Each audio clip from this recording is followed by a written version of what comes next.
Hello and welcome to Rights and Recourse, a program that tackles constitutional human rights and legal issues, bringing you information and analysis. My name is Dumila Matez. Remember, you can also be part of our discussion by calling our studio line on 011 714 5497 or 5498. Or tweet us at Rights and Recourse. Alternatively, you can email your thoughts to rightsandrecourse@sabc.co.za.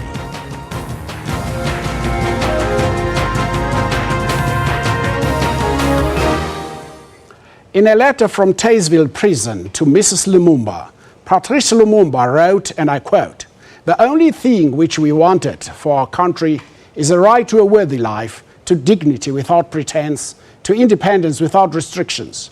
This was never the desire of the Belgian colonialists and their Western allies." Close quote. The DR Congo is a vast country with immense economic resources and until recently has been at the center of what some observers call Africa's World War, with widespread civilian suffering the result. The war claimed up to 6 million lives, either as a direct result of fighting or because of disease and malnutrition. The war had an economic as well as a political side to it. Fighting was fueled by the country's vast mineral wealth, with all sides taking advantage of the anarchy to plunder natural resources. Some militia fight on the east, where a big United Nations force is trying to keep the peace. Today on Rights and Recourse, as part of our contribution to Africa Month and Africa Day commemorated on Thursday, we are taking a look at the Democratic Republic of the Congo. To discuss today's topic, we are joined in the studio by Mr. Jean Boassa, spokesperson for a Congolese community living in South Africa, and Mr. Nora Okonko, political analyst. Gentlemen, good afternoon and welcome to Rights and Recourse. Good afternoon. Thank you. We'd just like to say, by the way, we did invite the High Commissioner for the Democratic Republic of the Congo, Mr. Mpoko, but he had other engagement and could not be here with us. Mr. Okonko, let me start with you. There's an interesting observation made by Nick Cheeseman in the conversation that was republished in the Mail and Guardian. Democracy is taking root in Africa, but that doesn't mean it works all the time. Yeah, to an extent, yes. To an extent, no. Why yes and no? Democracy is government of the people, for the people, by the people. Where it seems to work becomes a perfect model of the applicability of democracy. Does it work in some states? Yes. Does it work in some? No. A perfect example of where democracy works is the Republic of Southern Africa. In fact, for me, it's the perfect example in African setting. Because it's only in Southern Africa up until date that you can see the institutions are very, very respected when they come to a conclusion. The executive, the legislature, and the judiciary. If an individual is found to be unethical in approach, in disbursement of duty, is held accountable, and the rule of law takes its place. A perfect example was the ruling on Nkandla. And the presidency or the president responded accordingly. Let's relate it to other African countries. If you go to if you go to Democratic Republic of Congo, you can't get that. If you go to Kenya, to an extent. If you go to Burundi, I doubt. If you go to Nigeria, I wouldn't say precisely it's happening. If you go to, so it's all in a case scenario. They want to respect the rule of law where it suits them. Currently, the president of my country left on a medical leave to the UK and wrote in a letter to the Senate that he then leaves the state. President Jirokari being Nigeria. Yes, proudly. Proudly Congolese as well. Yes, so now he writes a letter to the Senate and says that in his absence, the vice president should be a coordinator who is not part of our constitution. It's either he should be in acting capacity or not. So in context of this, to the question, for me, it really, in a majority, does not work.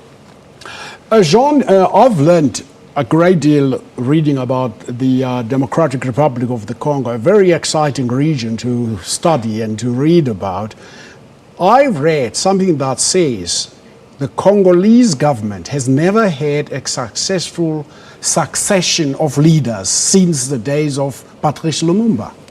That's true, and concur with this, because in the 1960s, we had our very first free and fair elections. They were free and fair, and Patrice Lumumba, Emery Lumumba, was elected president.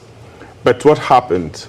Because many people didn't want the elections and Patrice Emery Lumumba ruling the country, they plotted and they killed Lumumba. And ever since the Lumumba assassination, Mobutu took over from power.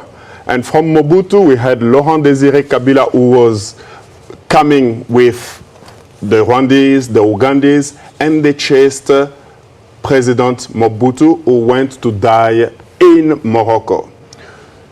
Then we had the so-called son of Laurent Désiré Kabila, because history repeats itself, bis repetita. In Latin, we say, etu quoque filimi, and you also my son. Joseph Kabila, whose real name is Hippolyte Kanambe, took over in 2001, and from there has been ruling as a bloodthirsty person in the Congo, and he is refusing to relinquish that power. So there has never been democracy. We are only a democracy by the name, Republic Democratic of Congo. Democratic Republic of Congo, but the democracy does not exist. Mr. Okoko, I am told that the Constitution of the Democratic Republic of the Congo, which I hold in my hand, was drafted in South Africa.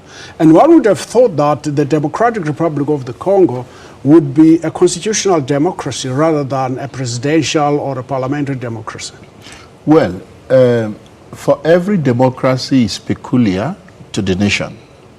When we talk about the perfect model of democracy, we talk about the American system, which has been in existence for over 200 years.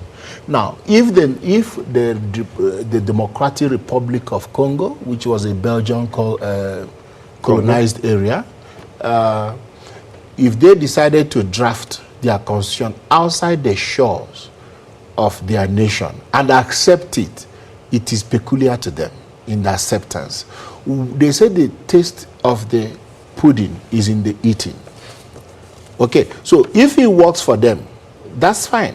Okay, now let's relate it to the perennial issue within this lake region. You see, they have the same similarity. And like my brother in diaspora made mention earlier on, if you look at the instability in terms of the lack of peaceful succession, it could be factored in as a result of there is no embedded, institutionalized process to usher in this. And it's of late that we are seeing a non-emergence to power through coup.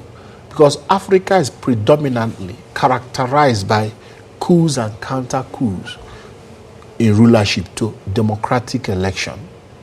Okay, so back to your question. If it works for them that they could constitutionalize the drafting of their constitution outside the shores of their country, then so be it. After all, up until date, I don't understand the relationship between SADC and Congo DRC for being a member. We'll get to that question about the DRC being a member of SADC. The question I want to ask, I want to come back to you, Jean. You are personally a survivor of the horrific rebellions that prevailed between 1960 and 1965, as you told me, in Congo, straight after independence and Mobutu's coup. So what are the things that make the Congolese in the Congo different from the Congolese in Brazzaville, for instance? Well, I don't think that there's something that makes us different from the Congolese in Brazzaville, because we all under the plight of dictatorship. That's one. But the problem is this one. 1960s, we got the independence, the imperialists, they do not want Patrice Emery Lumumba. And henceforth, they wanted his death. In fact, it was even planned before he took power.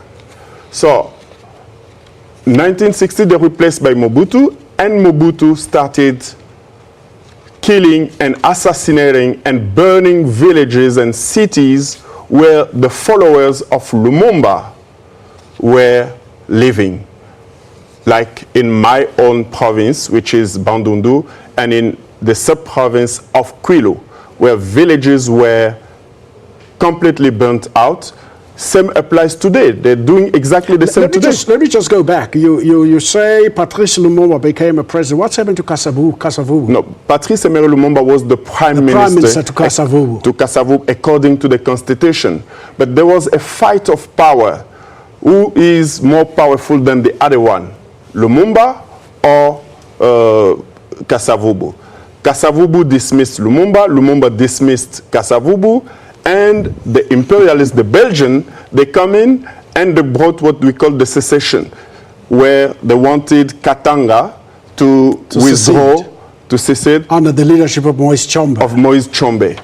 And then it escalated to such a matter that villages and countries and towns where massive killing were operating. Exactly the same thing that is happening now with the mass graves almost everywhere in the country. You have heard certainly about the Kamwena Sapo, which is an area where there is massive resources. And they wanted the people from that region, Kasai, to be removed so that multinationals will come there and plunder the country with the minerals, new minerals that have been found there. And now they're portraying it as there is a rebellion. No, it's also, we need also to condemn the multinationals. We need to condemn all these countries that are involved in the Congo so that Congo could be ransacked. Let's just hold that thought. Let's take this call from Lenasia. Good afternoon and welcome to Rights and Recourse. Hello, Sylvia. Good afternoon and welcome to Rights and Recourse. Good afternoon to you, sir, and good afternoon to your listeners and your panel. I'm going to drift a little bit away from what the issue is, but I would like to tell you we are wasting our time. You will never stop the killing. You won't stop the raping. You won't stop the murderers. We will carry on forever. They go to jail, they get free food, they get a roof over their head, they're never going to work. We, the public, must pay for the food. You know what, sir? There are many people that are just scared, and your program is the only one where you can talk openly. Bring back the death penalty. Like thank you, Sylvia. Sylvia, talking about the South African situation. Thank you very much, Sylvia. Let me go back, because probably some of those things are also happening in the Congo. Oh, yes. Oh, well, look, rape, as Sylvia mentioned it, is the weapon of war in the Congo. The reason for which we Congolese are enabled to speak is because those militias and the army, which is not an army in actual fact, because an army is supposed, or the police are supposed to protect the citizen, but they are not doing so. Let me just find out something, Jean, from Mr. Okongo. Mr. Okongo, if you may, please. One of the problems I picked up in doing research on this subject was the many opposition armies that are there in the Congo. Is that not a problem, especially in the east? Well, all of them are Eastern Africa and a bit of Central Africa. You see, every opposition army you see in such areas of conflict are defending and protecting different interests. Because if it is universally accepted that the United Nations wants to quell, okay, with the African Union, they want to quell and bring stability, then it will be the United Nations forces, okay, and the AU forces, which are geared towards maintaining peace in that region and restoring successive government back to its primary reserve where they are supposed to be. So it could be, the only way you could understand that is interests are being represented. Let me give you a clearer identification of what I'm saying. Let me bring it nearer home. In the House of Parliament here, for the first time I've ever witnessed presidential guards coming in to secure our president. Another type of guard being there to maintain peace. You understand it? So what am I basically saying? Interests are represented by forces that are receiving orders. And if the state allows it, which obviously they do, then who are you to chase them away? Well, which state are we talking about? When we talk about the state, in as much as maybe the Belgians, for instance, maybe the British, or maybe any imperialist could be the one dictating what happens. You understand it? But remember, there are institutions we recognize. Whether they are functional is totally different. As we speak, in as much as the tenure of Joseph Kabila has come to an end and he's still there, doesn't make it's actually called de facto regime. It's actually called de facto. But the question is that the presidency is not in vacuum. And the state cannot exist also in vacuum. Rather, you can have what we call a state of emergency. You can have what is called extenuation, or let me organize, in his case, let me organize a peaceful election at such a time, blah, blah, blah. But you cannot agree to the fact that a nation is in existence. Who runs it is a different ball game, which we adhere to. Jean, the other thing for me is there seems to have been no succession plan. We know Laurent Kabila was murdered, and I saw a documentary on one of the overseas channels that the people who murdered him were never brought to court, were never charged, and some of them escaped. Well, some people escaped, indeed. One of them, the head camp of Laurent Désiré Kabila, Edi Kapende, is still in jail, but he has never been tried so far. He's still in jail. With the recent escapes that occurred about a week ago, is still there. We don't even know whether the leader of this escape is secure somewhere, is safe. Nothing is being known as we speak right now. So, but I want to come back to what my friend and brother Okonko was saying, because after all, we're all Africans and we're celebrating Africa Day, which I do not celebrate. The problem of the Congo is totally different from any other state in Africa. And this, I want to put it on the table just for people to understand, because most of the time people don't understand where Congo comes from. When they speak about the scramble of Africa, they always present these imperialists, I call them imperialists, who gathers on the round table and start discussing about Africa. That's the Berlin Conference you're talking about. I'm talking about the Berlin Conference, which in actual fact is always called in secret the Congo Conference. And I'm going to explain this. It is called the Congo Conference. I don't have the time to listen to all this for the long story. Okay, to cut it short, the conference was all about Congo. It wasn't about all the rest of the state in Africa, because we knew Nigeria was from for England, South Africa was the Dutch and all this. So all the countries in Africa had their colonizers, except Congo, which Leopold II presented as a vacant land. In fact, it was called the Congo Free State. It was never called the Congo Democratic or whatever, Congo Free State, which means that everyone could come and enter in the Congo and do whatever he wants. I'm told Leopold II uses a Congo. I thought Congo was his farm. Yeah, it was his farm, but his farm with multinationals. So we are at the ransom of the whole international community. I don't know, Mr. Okongo, I don't know whether you've studied the Constitution of the Republic of the Congo. I couldn't get a copy, but probably with the help of Jean here. What does the Constitution say with regard to after the death of Laurent Kabila? And does the Constitution say if Laurent Kabila dies, his son automatically takes over? Well, what was supposed to happen? No, by then it was a coup, and it was a coup. By then, it was a revolution. Laurent Désiré Kabila came with a revolution. We need to understand that. A revolution that was led by the Rwandese, the Ugandese, and there were 9 countries.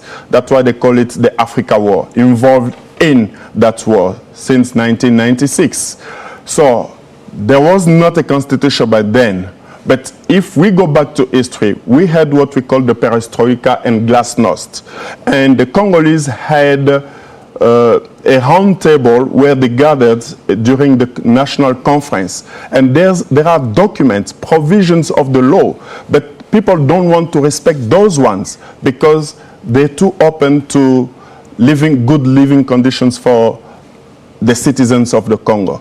They prefer to hold us hostages of this constitution, which was drafted here and forced to be signed here in South Africa. But you haven't answered my question yet. What's the constitution saying? What should happen should the head of state die in office? Normally, the president of the Senate is supposed to take over the power. But the president of the Senate, as we speak, himself, his mandate ended about 10 years ago. So there's a vicious circle that has been maintained so that they will keep power. It's not that it is something that we as Congolese are pleased with. And when we protest, as we did here in Pretoria, they shoot at people, and people are scared now. We are scared. We have been dehumanized. There are 45,000 people killed per month in the Congo. That's unacceptable. Mr. Okonko, since June 2016, President Kabila has unsuccessfully tried to convene what he calls a national dialogue to address a variety of issues, including the elections. Most of the opposition parties and civil society organizations have refused to take part. Isn't this a stumbling block? Or who is the stumbling block? Is it Kabila, or is he trying to obfuscate the issues? Okay. Let's look at these factors from a point of credibility. You cannot build a legality on an illegality. So if he has outlived his usefulness and they don't see any material changes in the quality style of his leadership, then it's just saying, why must I go and dialogue with him? I'm not going to achieve anything. He hasn't proven to me he's a man of his word. Hasn't proven to me he's a person I can rely upon. So why waste my time? So a lot about an individual charisma in terms of credibility, integrity, accountability, dependability plays crucial role in that. Let me bring it to the fore when we talk about the Republic of Southern Africa. When the late Ntanta Mandela came out of prison, he was so profound in uniting dysfunctional functions, or factions rather.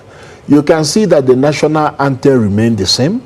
One of the major controversies of the Springbok, Yazande, the song remained the same. It was a unifying factor and father of them. People could key into him because of who he stands for. And that was why after his tenure, 1 year, he could have continued, but he did what? He said, "To my tent, O Israel," and left. So he himself, on the other hand, Joseph Kabila, lacked that met to bring them to unifying grounds. Do you perhaps think, I've actually heard that question here, where I say there's never been a statesman in the Congo with abiding leadership qualities like a Mandela, like a Leopold Senghor, like a Julius Nyerere, or even somebody like Etienne Tshisekedi. No, I disagree with that, because the like of Patrice Lumumba was honorable, so he could fall into that category, and the like of Jomo Kenyatta in Kenya was honorable. No, I'm talking about in the Congo. Yes, you mentioned Etienne Tshisekedi. Yes, this was a statesman, but the power, the external power, including those who don't want a Congolese to lead the country, they don't want us to lead our country. But there are statesmen in those countries. I can tell about the former Prime Minister Lunda Bululu. When he saw that things were not right, he resigned from Mobutu during Mobutu's tenure. This is Etienne Tshisekedi. No, I'm talking about Lunda Bululu. Bululu. Yeah, there's a statesman. Everybody knows him in the Congo. He said, "This is not what I abide for. This is not what you are respecting the Constitution, and I'm going to resign." And he resigned. So there are statesmen. There are people that uphold integrity in the Congo. But there are also external forces, which I called earlier the resource curse, because this is the richest country. Do you play golf, Mr. I'll probably play golf in my other life. You will play golf in your other life. But people that play golf, I may just tell you, there's the World Famit, there's mineral resource. Their club golf is made of that raw material. But nobody... It is found in the Congo. And it is found in the Congo, only in the Congo. Same applies. Let's take this call from John from KwaZulu-Natal. John, good afternoon and welcome to Just to Rights and Recourse. Good day, sir. How are you? Fine, thanks. How are you, sir? Good. I'm calling regarding this matter for Congo. Yes. I don't think we should, as Jean said, I'm not celebrating this African month just as him, because there's nothing actually African we should celebrate. It's actually shameful for what actually happened in Africa. Congo is one of the wealthiest. I'm not even origin from there, but I just research and read as any other interested African. If the solution should be not narrowed thinking, not emotionally thinking, not self-interest like wealth and all that, we think as African. You know, like American, how patriotic are? If African should be patriotic as American. Like, if I will go back to the history of, let's say, Gaddafi, that's one of the main, I would say, hero of Africa. If the black people, all of us Africans, we should be together and support that gentleman and not to be killed. Today we should be smiling now, everyone, irrespective of all those small historical the statistics we do here and there. We do in a global look of the African continent. People that are suffering here and there. You look at the latest history, what happened in Uganda, where it's becoming one of the biggest camps. Why that, honestly?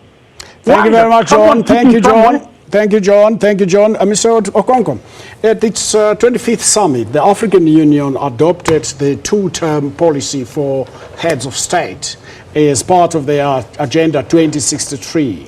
And we have not, since then, the person who was the chairman of the African Union, President Mugabe, said this is not going to work for Africa, and it has not worked in many countries. We've seen it in Burundi, we've seen it in Rwanda, we saw it in the Congo. It has not worked. We've seen it with President Mugabe himself. Yeah.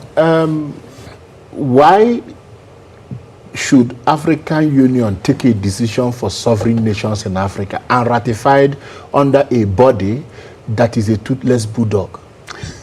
I thought I was the only person who thought the African Union was a toothless bulldog. OAU did not succeed. That gave birth to African Union. Tell me, since the birth of African Union up until Nkosazana Dlamini Zuma stepped down, what have they done to institutionalize peace amongst African nations? Nothing. Well, it's surprising because probably I should ask this question, why should we celebrate Africa Day? We have seen the turmoil in the Great Lakes region. Jean here with us said he doesn't celebrate I will Africa celebrate Day. African Day for one reason. For one reason. For the reason of life and for the hope of making Africa a better place. That's all. If what we are seeing today is what we should be proud of, it's far from it. However, maybe as we stride to make effort continually through hard work and cohesiveness amongst us, you understand, we could make a better life for our generations to come. But I've seen many times, my apology, Mr. Jean, I've seen many times in Africa, we have the strife in South Sudan, we have the strife in the Congo, we have the strife in Burundi, we have we've got people leaving Africa in boats that are not safe for them to go through the Mediterranean. And it would seem to me, ECOWAS, your region, which I applaud, has done more than the African Union has done. Yes, you see, ECOWAS is mostly geared towards commercialization in terms of promoting trade amongst West African nations. That's good. But that cannot happen in a state of war. It can't. You must allow our currency to be used. You must allow our goods. It's just like looking at GATT. What is GATT? It just simply means General Agreement on Trade and Tariff. So no matter the number of so much economic cars that the Japanese, the Asian tigers, the Japanese, the Koreans, the South Koreans produce, it must be guided under a line of policy when they are moving across boundaries. So Economic Community of West African State is totally different from African Union. African Union is like the United Nations, okay, that tends to maintain. But what I'm talking to the fact that they were able to intervene in many countries in West Africa. They were able to intervene in Gambia, for instance. Yes. Yes. And the AU has not been able to do that. Yeah, you remember, you cannot intervene in a war-torn area. If Burundi does not agree with the policies of DRC, if DRC does not agree with the policies of Rwanda, if Rwanda does not agree with the policies of Burundi, vice versa, how can you have... You see, okay, let's look at what is actually going on now. There's a total spillage of refugees from here to here, the Rwandan Hutu issue to this DRC to so where is the stumbling? Where is the place? The recent one that happened in DRC, this man was just killed for nothing, and they said he's a rebel. No, the man was saying that I cannot be the head of a province where the resources are tapped will not benefit from that. I was assassinated. So on what platform will his people or those areas come to the meeting table and discuss with you? Exactly. Let me come to something else, Jean, that is, who is a leader in the Congo who can stand against Kabila? Well, as we speak right now, I think the nation, the population is the leader. In what way? But the leader is somebody who leads, we have people following him. The population can't have people following them? Well, I would say this. We have the son of Etienne Tshisekedi, who has taken over from his father. And I think there's still a majority of Congolese people that aspire, that have hope in Felix Tshisekedi to take over the baton of his father. And as Congolese, we all unite behind such a person whose father embodies the fight against injustice. And we want, as Congolese, I'm talking as Congolese. Again, Jean, I must interrupt you here. My apology, because upon the death of Etienne Tshisekedi, all of a sudden his sons take over. I would have expected his party to have elections to elect a new leader. What about, how strong is the opposition? I've asked you that question, but I want to know, what about Moise Katumbi? Moise Katumbi on this platform, for me, is not even a Congolese. And I will say it boldly. Because people are turning to portray those that are not Congolese to take over the power, the reign of power, and to hold the Congo. He has ruled a province. What has he done in the province? Is there any accountability of what he did in Katanga? No, nothing. How would he come and rule in the Congo? So basically, we need now the true sons of the Congo to take the country the same way Mandela did here in this country, the same way Jomo Kenyatta did, the same way Julius Nyerere, Kwame Nkrumah, and I'm talking about the forefathers of the African Union. Those people, because we're celebrating Africa Day, and most of them were either killed or assassinated, or they were sent to their villages. So we want Congolese people to be able to install peace in our country, hold that country, so that we can see development. There's a genocide in the country. The African Union is not talking about that genocide. You mentioned earlier on, there are 6 million people killed. That's the deadliest conflict after the World War II. But nobody is standing and saying, there's a genocide in the Congo, let's find a solution. We, the Congolese, you mentioned earlier on the Banyamulenge. There has never been Banyamulenge in Congo. We know that we have some tribes in the Congo, but not Banyamulenge. It's a mountain. We'll come back. We'll discuss. Let's take this call from Z and probably go to a break after that call. Z, good afternoon and welcome to Rights and Recourse. Hi, Batumzo. How are you? Fine, thanks. How are you? Fine. No, Pratumza, my intake is that as a country, South Africa, what can we learn from these countries? Because when you look at what is going on to our country, suppose that's the position they were once in. And some of them, the reason that they're in South Africa, they ran away from some problems. So as a country, South Africa, we've got to learn something out of them. So Bona, what they could advise as a country, because now, when I'm looking at South Africa, 5 to 10 years from now, I don't know whether we'll be a better country or we'll be closer to be like them, because there is something going on that we must learn from them. Thank you, Mzee. I think I'll throw that question to Mr. Okonkwo. Mr. Okonkwo, I want you to take that question with this question, and probably, Jean, you can respond.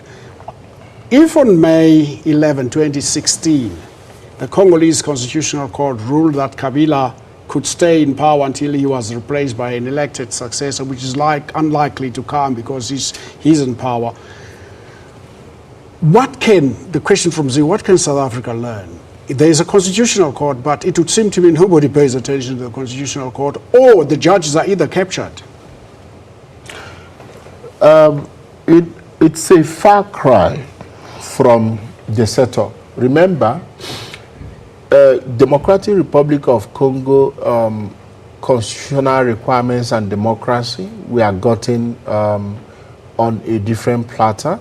South Africa was gotten on a different platter. However, the two things they have in common is that they seem to have sovereignty. Now, in South African constitution, the democracy seems to be very, very, very solid in the sense that there is a respect between the three factors of a separation of power. Therefore, every individual, okay, this is an orientation thing. Why wouldn't a policeman in the UK think of seeing or intercepting billions of pounds and at the same time not having the thought of, okay, you give me something in return to where other place. So it's an orientation thing, okay? So the culture here is once the rule of law takes place, a judgment is given, it is what abided by. Now, if the constitution, the highest court of the land in DRC Congo, has given a ruling that the current incumbent should stay in power pending when there is another free and fairer election that comes. Unfortunately, there's nothing you can do because one is the highest law of the land. However, the question he asked, how can we prevent ourselves from getting there, is a very simple thing. It will not get there because the populace will not allow such to take place. And we have seen it play out 1, 2, 3, 4 times. And I'll bring it to 4 now. 1. In the ruling of O.J. Simpson versus the state, the High Court gave a decision that was challenged at the Supreme Court. It was overturned and given back to sentencing. You can only see it happening in a democratic, respected entity. Number 2, the Kanla saga saw a violation and therefore mandated Treasury for the president to refund some money. You saw it happen. So these things are consistent with the democratic dispensation. Once you flout the court rules, it continues to be what? A set of precedents. So South Africa is on course of maintaining that. I don't see that happening in the next 10 years. I don't see it. Even in the next 20 years. Well, yes, there's a good question there from Zimzi from the Free State, and I think what Mr. Okonkwo is saying, we should keep on holding the executive to account. If you want to join us in today's discussion, you can call us at 011-714-5497 or 5498 or tweet us at Right to Recourse Alternative. You can email your thoughts to righttorecourse@sabc.co.za. Stay with us.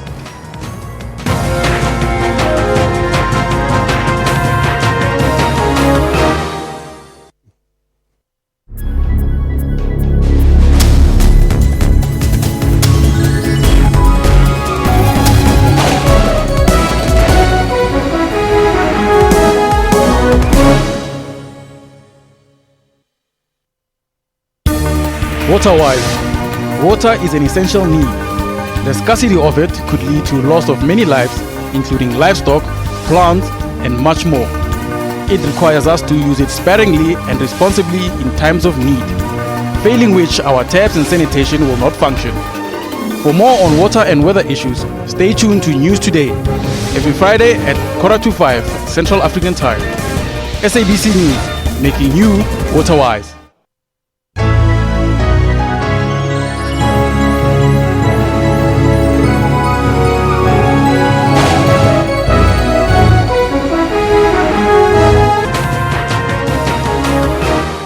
Welcome back to Rise and Recourse as we discuss the Democratic of the Republic of Congo as our contribution to Africa Month. Well, let me come back to you, Mr. Boassa.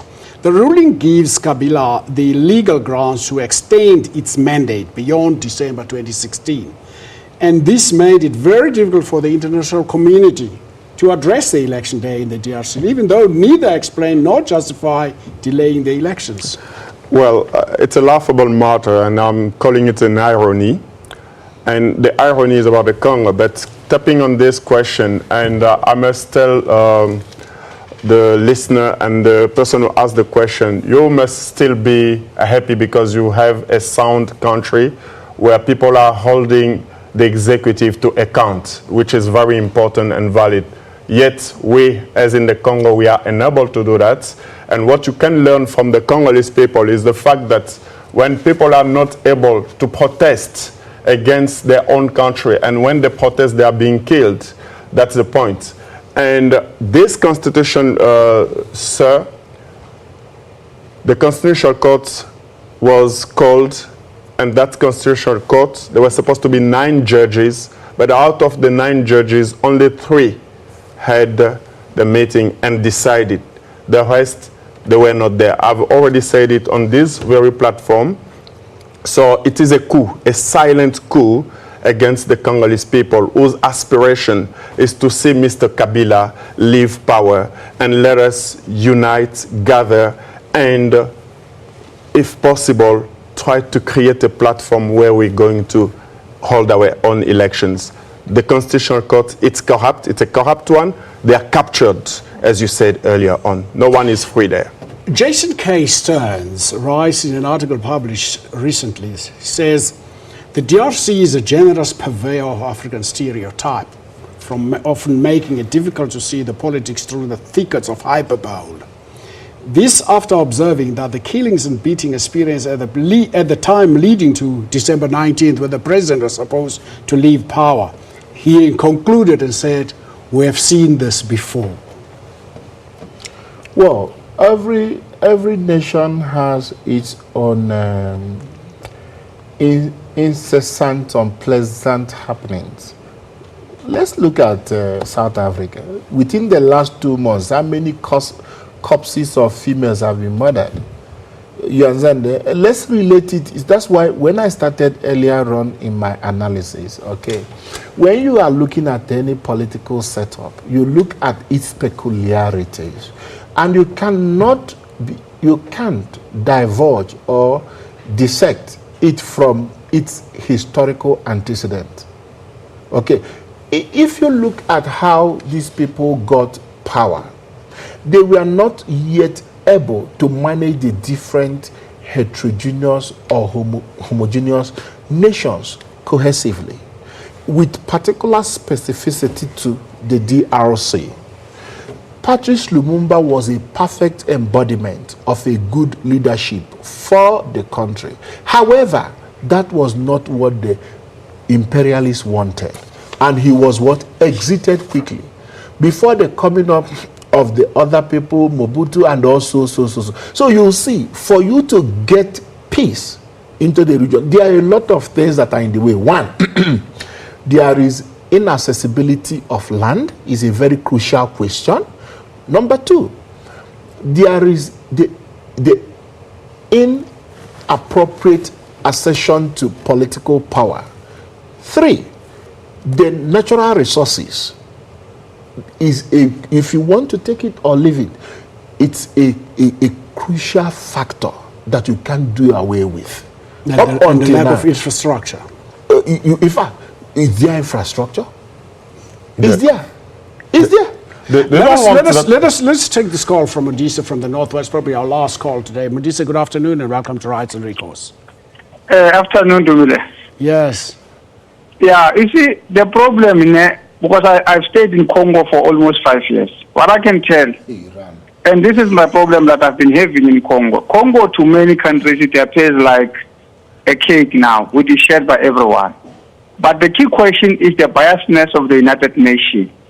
For an example, we have South African National Defense Force being deployed under the auspices of the United Nations in Congo. That's a problem because the Defense Force of South Africa, they are defending the interests of the rich, of the imperialists. In Congo, what is happening now, I have a problem when the United Nations instructed Kabila, for an example, to engage the M23, which is the M23, which were run these citizens which do not have a political right to engage in the political affairs of Congo. But Kabila was forced by the United Nations to engage M23. When the authentic exiles from Rwanda under the form of FDLR, Kagame was not forced to engage FDLR. That is the reason why Congo is burning today. And as a result of that, I don't see Congo having a sustainable development and long-lasting peace because of the involvement of South Africa there, because South Africa was supposed to be defending the Congolese and said, you must not engage M23, but you rather force Kagame to engage the FDLR, because FDLR are the Hutus who actually went into exile in DRC in 1994. Now, this is the reason why I'm saying that the problem of Congo lies with the United Nations. Thanks to me.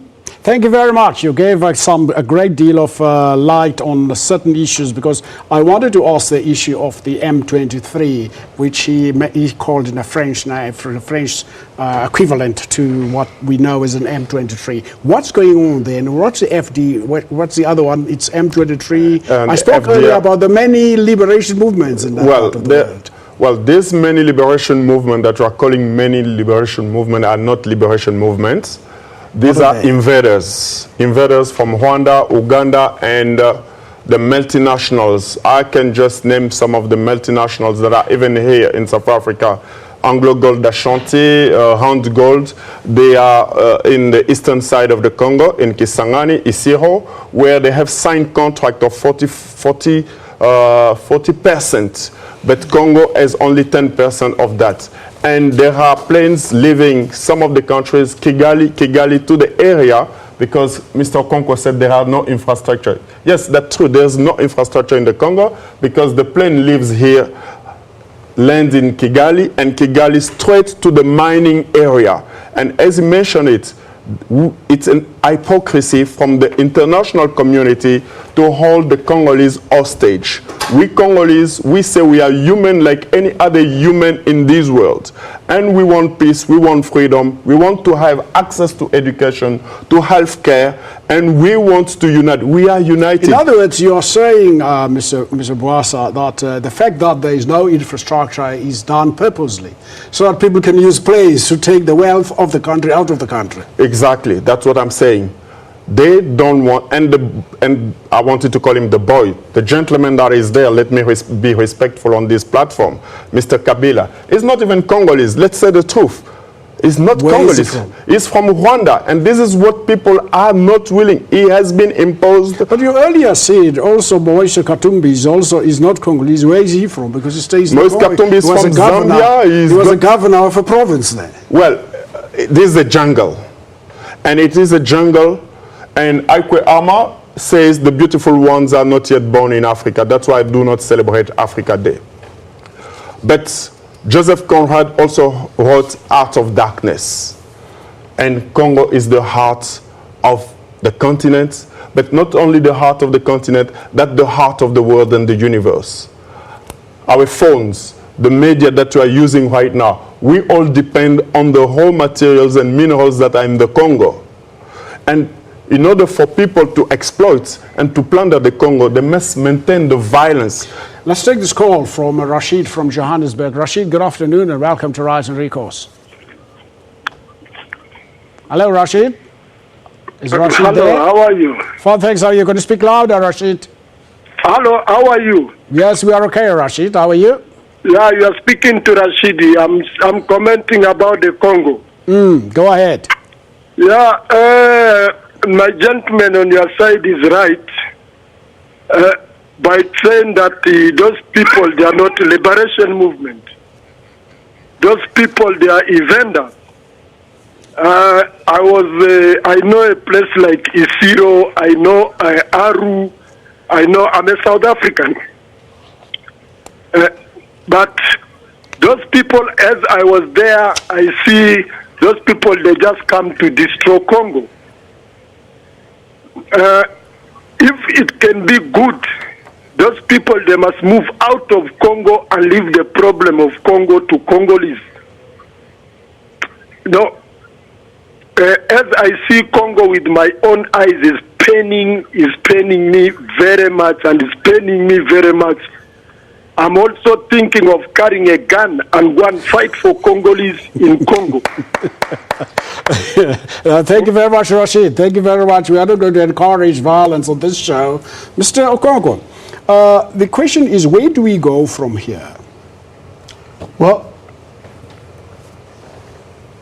I believe that the best recourse is to really get the United Nations and to get the African Union together, not the one we saw in Arusha Declaration, but to come down, okay, get the president of Burundi, get someone, Joseph Kabila of DRC, someone, the Kagame, yes, Museveni, Paul Kagame, yeah, Museveni. all of them, they should come together and they give them a mandate.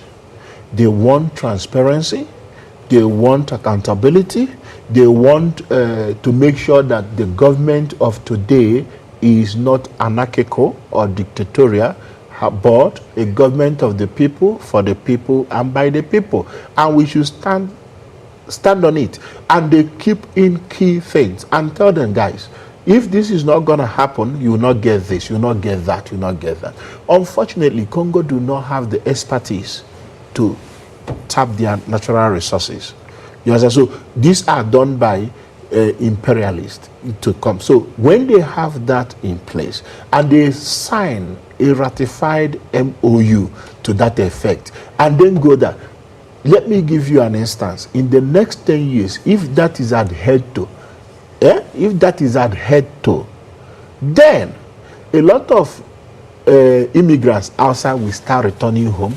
You start building your place, and the place will have hope for the ordinary person. What I wanted to ask you earlier, you sent me some notes, and in the notes you sent me was, you spoke about balkanization. Is that going to work? Somebody did say to me, this is a very huge country. It's vast, too vast to be run by one man. Can it be balkanized, made into different states? Well, I would just ask you to go and read the Imperialism Charter, because the Imperialism Charter said there's no African state by its own. We are the one who making those African and we place. The balkanization as we speak right now, and I would say there's already a constitution of the state of Volcano. There's already an army. There's already a government that is going to take place. If this young man has to run away now, that's where he's going to the eastern side and declare an independent state. That we know as Congolese. As we speak, there are Congolese gathering in Paris right now, the patriots that want to end this suffering. We have suffered a lot since 1883, and we want peace. We want transparency, as Okonkwo said. We want combating poverty. We want to tackle impunity, and we want to install an effective governance that will actually hold everybody to account, because enough is enough.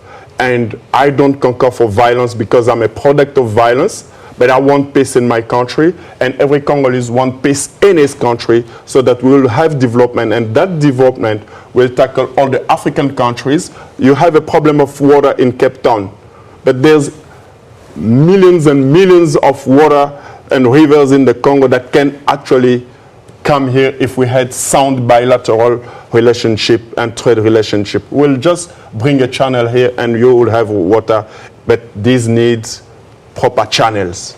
And without those channels, Africa is not going to develop. No, we have a relationship with the Congo, and we have the Ingula project. Yeah, that project, Inga project again. The Inga, yes. The Inga project. I can tell you from this constitution that land which belongs to Congolese will not belong to Congolese, and it will only benefit other people, but not the Congolese. We don't even we have the Inga project, but do we have electricity, the infrastructure we're talking about? So these are the issues with Congolese. We have the people who can manage those resources, provided that they let us free. Mr. Okonkwo. Gentlemen, thank you very much for your time. I know we won't solve the problems of the Great Lakes region in the studio, and I hope we can have this discussion at some time or another, or other discussion about other parts of Africa from time to time on this program, because this program goes to about 52 African countries. We normally get calls from Nigeria and Rwanda. To conclude this discussion, a paper by Africa Center for Strategic Studies, they say, and I quote, "Today again, civil society is at the forefront of calls for democratic reform. Indeed, given the weak state of the DRC's government institutions, civil society is an indispensable actor in the country's reform process. And because of civil society's broad legitimacy, the government must be somewhat accommodating. The question remains, however, whether due to the politicization and co-opting of certain elements, civil society is unified enough to give voice to the public's demand that the government respect term limits and sustainably act as a cohesive force to navigate real change while mitigating violence." This has been Rights and Recourse. The views expressed on this program are not necessarily those of the SABC. This program is repeated at 5 on Monday morning. From all of us in the studio, thank you very much to our guests, and goodbye.